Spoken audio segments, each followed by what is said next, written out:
Alright, you guys asked me about floor joists. I do happen to have a pier and beam house, so that helps. So I know a little bit about them.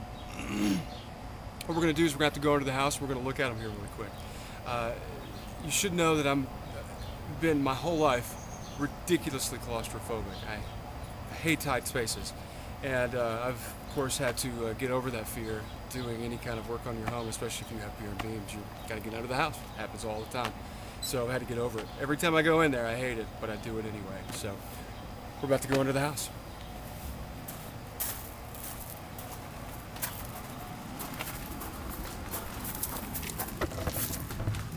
So we're in one of my least favorite places in the world to be, in a crawl space under my house.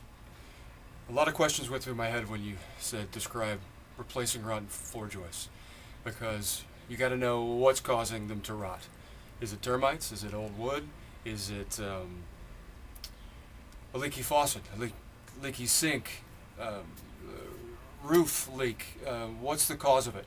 Because you need to find out the cause, you need to fix the cause before you go on to any repair of any rotten wood. You got to make sure that it's not going to keep doing it. Otherwise, you're just going to be replacing the same wood over and over again. First, you find that out. So let's just assume that we have fixed the cause. The cause is fixed. Now we're going to replace the rotten wood. Let's say you have a 2-foot area that's been rotted out. What you want to do is you want to cut that out. You want to get rid of that, like as if it were a tumor, cancer, or something like that. Get rid of that wood. And basically what you want to do is you want to splint the affected area. You want to take two 2x6s, get two pieces. Let's say we had a 2-foot piece that was rotted. You probably want to make yours a good 2 feet on either side. So let's make a 6-foot piece of for the splints. You make two 6-foot cuts on 2x6s and place them up there on the affected area. Drill you some pilot holes through the good pieces of wood, and you're in the part of the existing joist that's still good. It's not rotted. Connect those two with some big lag bolts.